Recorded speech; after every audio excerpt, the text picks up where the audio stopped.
பிற்பகல் 2:30 மணி நிலவரப்படி 4 இடங்களில் வெயில் சதம் அடித்திருக்கிறது. இது குறித்த தகவலும் வெளியாகியிருக்கிறது. வேலூரில் அதிகபட்சமாக 104 டிகிரி ஃபாரன்ஹீட் வெப்பம் என்பது பதிவாகியிருக்கிறது.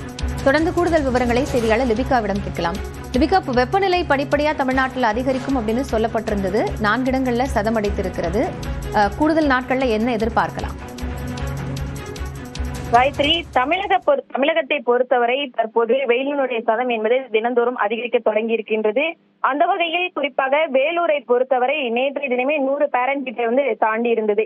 இந்த நிலையில் தற்போது இன்று காலை 2:30 இன்று பிற்பகல் 2:30 மணி நிலவரப்படி அதிகபட்சமாக 4 இடங்கள்ல 100 ஃபாரன்ஹீட் வெப்பம் என்பது பதிவாகி இருக்கின்றது. குறிப்பாக வேலூரை பொறுத்தவரை 40 டிகிரி செல்சியஸ் வெப்பம் பதிவாகி இருக்கின்றது. கிட்டத்தட்ட 104 ஃபாரன்ஹீட் அப்படிங்கிறது பதிவாகி இருக்கின்றது வேலூரை பொறுத்தவரை.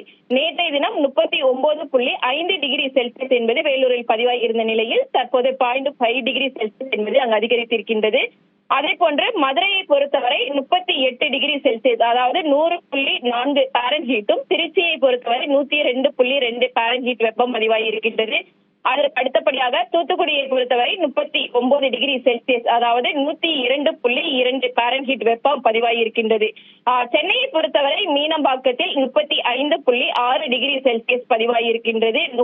மீனம்பாக்கத்தில் நுங்கம்பாக்கத்தை பொறுத்தவரை 33.4 டிகிரி செல்சியஸ் பதிவாகி இருக்கின்றது. அடுத்து வரக்கூடிய நாட்களை பொறுத்தவரை தமிழகத்தில் வெப்பநிலை என்பது 2 முதல் 3 டிகிரி செல்சியஸ் படிப்படியாக உயரக்கூடும் என வானிலை ஆய்வு மையம் தெரிவித்திருக்கக்கூடிய நிலையில் தொடர்ச்சியாக வேலூரை பொறுத்தவரை கடந்த சில தினங்களாக 100 ஃபாரன்ஹீட் வெப்பம் என்பது பதிவாகி இருக்கின்றது. அந்த வகையில் இன்றைய தினமும் வேலூரில் தற்போது 2:30 மணி நிலவரப்படி 100 ஃபாரன்ஹீட்டை கடந்து இருக்கின்றது.